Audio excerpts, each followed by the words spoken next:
interesting topic. We're going to have many of the different minds here talk about it. Tonight we have with us Lynn Teague, to my immediate right, Brad Warfin, Ashley Landis, and Rick Quinn down on the end. So we've got some different viewpoints here. I'm Bill Rogers. I'm director of the South Carolina Press Association. As such, I'm very interested in free speech. And one of the reasons I'm happy to be here. Over the last couple of years, oh, I got to turn the mic on. Sorry about that. Can you hear me now? Is that better? Is that better? Okay. Over the last couple of years, the legislature in both houses has proposed a change in state law that will classify some nonpartisan and non-political groups as electioneering organizations. The measure came within minutes of passing at the end of the last session. This year, I don't think it's coming within minutes of doing anything, but it's still an important topic that we ought to discuss tonight. The electioneering redefinition may not sound like a big deal to the average South Carolinian, but it raises some important constitutional questions that deal with Americans' right to free speech. Congress, First Amendment, Congress shall make no law abridging freedom of speech, religion, assembly, and right to petition government. I don't think they're in the right order, but that's legal. So let's talk a little bit about how this provision came about. 5 years ago, a federal court threw out the South Carolina definition of a committee, that is a political action committee, or PAC, saying it was too broad. And it was based on Supreme Court cases. And that forced the legislature to rewrite it. That was in 2010, and it hasn't been done yet. So like fixing our roads, reforming ethics. Oh, sorry, I'm going astray here. This year, lawmakers drafted language to regulate PACs, organizations that exist specifically to elect or defeat candidates, to ensure that they fully disclose their contributions and expenditures. But the regulations of those organizations isn't where the controversy comes in. It's another piece of the law that seeks to regulate speech by groups that don't exist to engage in elections, but do exist to educate the public on the activities of public officials. The proposed law would force some of the same regulation and scrutiny on these groups, a practice opponents say would have a dangerous chilling effect on speech that's critical of powerful politicians.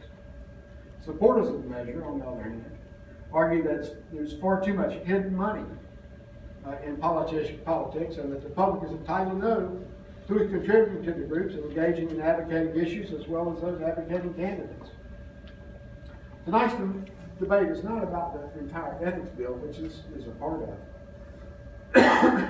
but it's just about this portion that would expand the definition of electioneering and political action committee. It's an issue that's generating court challenges all over the country. And so the basic question that you will decide after hearing both sides of the argument, which is greater, the threat to free speech or the integrity of elections? And maybe they're not mutually exclusive. But it raises a lot of questions. So I'm going to throw out some of these questions for our panelists to talk about. Does the U.S. Constitution allow states to regulate political speech in this way? Or is this just a way for elected officials to silence critics and intimidate those critics' supporters? If the provision becomes law, do you run the risk of being classified as an electioneering group simply by naming a candidate? Or there are exemptions that will ensure innocent organizations don't get hammered and justice. Are there exceptions for issue advocacy? That is, advocating for certain ideas or ideals, not just candidates. Do Americans have the right to donate money to groups other than political campaigns and remain anonymous? Have the state and federal courts established any kind of precedent in the area? Are the actual examples of groups getting away with electioneering without disclosing the Are there examples? Are there examples of real people being bullied and intimidated by South Carolina elected officials? So that's sort of a wide variety of things that we can talk about tonight. And we're gonna, the format, we're gonna have 12 minutes by the affirmative side, Brad Warford and Lynn Stokes, and then the negative side, I'm seeing two. Ashley Randall and Rick Quinn will offer the next 12 minutes on their state opening things, and then we'll have time for a while. So, Liberty T, will you start us out? I will, thank you very much. I can make this extremely short. I'm the Vice President of the State League of Women Voters, and the official U.S. League position is that we prefer public financing of elections. So I could just get up and walk out right now and we'd be done. But I'm not going to make it that easy for anyone. I have been involved in advocacy on this issue for 3 years now. And beyond the issue of public financing, I'll say, we would take exception even to the title of the panel. The League doesn't actually believe that money is speech. Clearly it has to do with getting speech out there, but it isn't speech in itself. And we also don't believe that corporations or unions are people. But there's another big issue here, and that is that free speech is not the only constitutional right at issue. Despite their rulings on money and corporations, the Supreme Court has repeatedly supported the rights of citizens to have sufficient information to adequately evaluate communications that are intended to influence their votes, and as a consequence to influence the outcome of elections. In the words of Justice Stephen Breyer, constitutionally protected interests lie on both sides of the legal equation. So this is not just one side. It's how do you thread the needle here for all of the various considerations. The Supreme Court was closely divided in Citizens United when they decided that corporations and so forth could donate money. But by an overwhelming 8-to-1 vote, they upheld the constitutionality of and the need for donor disclosure requirements for outside groups making expenditures to influence elections. The court stated, with the support of 8 members, the First Amendment protects political speech, and disclosure permits citizens and shareholders to react to the speech of corporate entities in a proper way. This transparency enables the electorate to make informed decisions and give proper weight to different speakers and messages. And this, of course, is a very important part of what we all do when we get ready to vote, is try to weigh the messages we're hearing and put them in proper context. The federal courts have ruled that there are 3 legitimate interests of the state that permit you to require disclosure. One is providing the electorate with information about the source of the funding. Another is deterring corruption or the appearance of corruption. And the third is verifying that campaign finance laws are being obeyed. For example, verifying that in fact independent expenditures really are independent. The Supreme Court has ruled that the second doesn't apply in third-party communications because they believe that quid pro quo corruption is the only one that actually has an influence on how citizens respond to their government. We would argue with that, but that would take more time than we have tonight. Number 1 is the most pertinent for this discussion. Donor disclosure is something that the Supreme Court has supported. And they have upheld the requirement of disclaimer statements on ads so that people will be able to evaluate the arguments to which they're subjected. So what are the South Carolina bills? There have been a whole lot of permutations. In 3 years, we have seen a lot of bills, none of them passed. But the current version, which is found identically in 3189 and 3722, does reflect careful consideration of federal court rulings on free speech and weighing that against the public's need to know the context that they're dealing with when they vote. I don't believe that these bills are incumbent protection. They affect everyone equally, and they affect even ballot measures. And I was delighted to see that the Nerve has a great example on its website in which there's a woman writing in about an Aiken tax referendum. And why is a Georgia-based nonprofit so interested in getting South Carolinians to increase their sales tax? And what South Carolinians, assuming there are any, are funding the foundation? for the purpose of promoting the yes vote in Aiken County? Is this simply a vehicle through which the yes vote can receive truckloads of funding and maintain the donor's anonymity?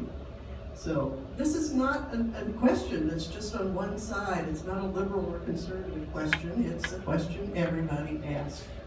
What about defining electioneering? If you look at a number of the federal rulings, and especially if you look at the West Virginia case, CIFI versus West Virginia in 2013, you'll find that as the bills were drafted here, clearly they were looking very closely at these court rulings. And you will find discussions of essentially everything's in their bills. And they are upheld. The League of Women Voters is among those groups that distribute lists of legislators and what their votes have been. We're not nervous. We believe we could follow these rules without a lot of trouble. And ultimately, if you are intentionally involved in on an election, trying to advocate for an election, the donors are not you don't disclose to everybody. It's the 5 largest donors are people donating more than $10,000 in a year. Nobody's going after the local mom and pop. They're going after the big fish. We believe that these bills would be sound, constitutionally sound, and would protect free speech and the citizens' right to know. Right. I rest my case. I'm Brad Worthen. I'm the Director of Communications and Public Relations with ADCO, which is a locally advertising, marketing, communications firm. But that's not why I'm here. I'm here because I'm a former long-time editorial page editor of the state. So I get engaged with these things still from time to time. First, I want to say that to differentiate myself, I don't support public fundings in campaigns. So we're different on that, although we agree on what we came to talk about tonight. I'm here because Martin Swain tricked me into being here. He showed me an op-ed piece that Ashley had written, very well written, for the Wall Street Journal a couple weeks ago, and he asked me if I agreed with it, and I said no, and bingo, I was drafted. I do not represent myself in any way as an expert on campaign finance law. I don't keep up or ethics, or the various ethics proposals that are out there. I don't keep up with those things the way I used to. I do blog. I have not blogged on this subject until the bill came up, until Barton brought it up. Even when I was at the newspaper, I let Cindy Scoppy take care of these things. This was more her beat. I sincerely doubt that I know nearly as much about this topic as either Ashley Landis or Quinn. This is something that is much more in their bailiwick, and I will have to defer to them on a lot of points of fact. And I know I don't know as much as Lynn, because I've sat down and talked to her about it. So I'm a little bit at a disadvantage. Fortunately, I've got Lynn on my team. What I can offer certain generalities. I can set out certain principles that I believe are pertinent to this conversation. I'm here at Barton's invitation to discuss whether organizations that spend money in certain ways to try to affect the outcomes of elections or influence policy should have to disclose the sources of that money. Lynn and I say yes, Ashley and Rick will say no. The Youth Policy Council tell it, such a disclosure requirement amounts to government regulation of speech. Like Lynn, I don't think it amounts to that. It doesn't even come close, in my view. Under the legislation that I read, that we're discussing, everyone here would still be able to say whatever they like about whatever candidate or issue they wish to talk about. Our freedom of speech would be just as safe, just as sacrosanct as it was the day the First Amendment was ratified. So get yourself a soapbox, stand up on it, and speak away. You're not satisfied with that? You think your message isn't reaching enough people by standing and speaking freely on a street corner? Fine. Amplify it. That'll probably cost you some money, unless you're particularly talented at getting free media. But go ahead and amplify it as much as you like, or as much as you can afford to do. Take out an ad, create a website, set up a phone bank, print and distribute flyers.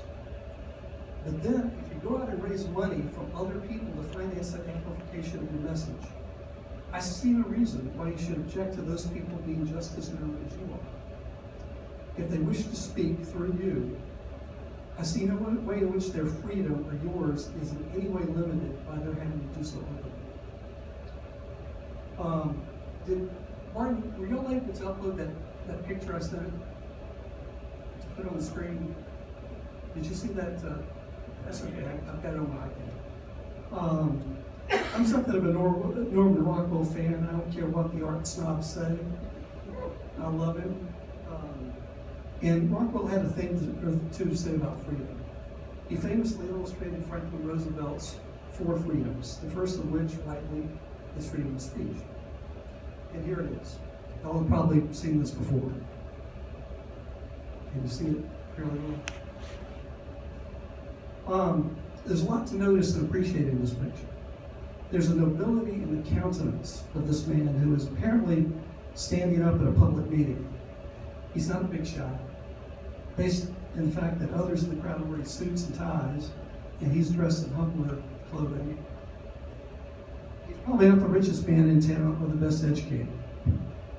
He might reasonably be expected to be a little shy about speaking out in front of these fine folk, afraid of sounding foolish. But he's standing up anyway, and he's speaking his mind. Looking into his eyes, you can almost see his mind working as he carefully chooses the words to make sure he's getting his point across as clearly as possible. All right, now all that stuff I just said about the picture is conjecture. I'm inferring a lot as I look at this picture.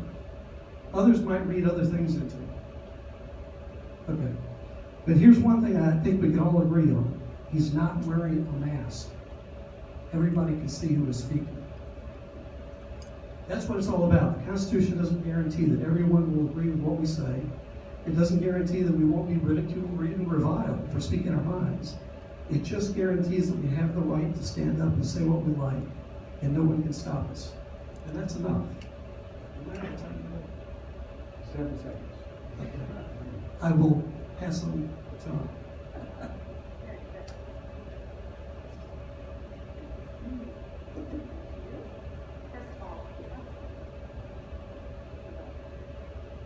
Here, how's that? Okay, I'm gonna have to whisper in order not to blow the doors off. Thank you all, first of all, for being here. I appreciate very much the opportunity to have this discussion, and I especially appreciate being joined by credible voices in the state, people I've known and worked with or perhaps in opposition to, depending on the issue, for a number of years. But I do respect everybody that's up here with me, and so can you. These are credible voices, nothing to be gained from being up here on one side or the other. So thank you to Lynn, to Brad, and to Rick for joining us. And thank you to Bill for moderating. It's quite a great opportunity to have everybody up here at once. And let me say this. First of all, does the Constitution allow for states to regulate political speech? The answer is yes. The Supreme Court has said yes. And we aren't arguing that the Constitution does not allow for that. Certainly, when it comes to influencing an election, to directly contributing to the outcome of a specific election, yes. And we have no objection to the more, to cleaning up the law so that that is clear. And in fact, it should be. Candidates contribute to a candidate, yes. Your name will be disclosed. If you contribute to a political action committee, which has the major purpose of electing or defeating candidates, then yes, certainly that disclosure is valid. Even if you make an independent expenditure, which is, of course, an uncoordinated expenditure, you've seen a lot of that, groups that spend a lot of money supporting a candidate, but don't actually coordinate with the candidate. Do that, and you've given the candidate something of value. But an independent expenditure, yes, you can be required and the court has agreed, you can be required to disclose that communication and those donors who contributed to that communication. No argument there from us. But here's where we differ from our friends over here on the other side, to the left of me, I might add. Here's where we differ. Does the Constitution and the Supreme Court, having ruled as such, allow for the regulation of that speech which is not directly intended or does not affect the outcome of an election? And the answer is no. That's protected political speech. I think we start with the assumption that political speech should be regulated. And to be honest with you, in getting an education on this, I have to admit, my approach was, well, of course, anything that advocates for a candidate, any speech at all that relates to an election, yes, that should certainly be regulated. And then, in kind of discussing this with others and getting my own bearings straight, people said, but why? Why is there the automatic regulation? Suppose someone sends out a garden club newsletter and happens to have a nephew running for office and says, hey, vote for my darling nephew for county council. Should old auntie be required to then disclose the entire contributor list to the garden club? Well, the court says, not if there's not the presence of the threat, possibility of a threat, as Lynn pointed out, of corruption, of a quid pro quo. So here's what the court has ruled. And frankly, we are 100% in agreement. If you are unambiguously influencing an election, engaged in an election, then yes. Now, the court has said this, and I'm going to read from this in a second, but just to summarize generally, what the court is basically saying is what we would agree with. If you are not giving a candidate something of value, if you are not influencing an election, so you're not trying to get someone elected, why is it that you are not permitted to criticize or praise a public official without the government, the state, and in fact, what is government if not the incumbent politicians? Government isn't a person per se, and we would agree on the semantics there, but government is certainly comprised of people. The people whom we have come up against in our own state. So, if we are criticizing or weighing in, giving you information about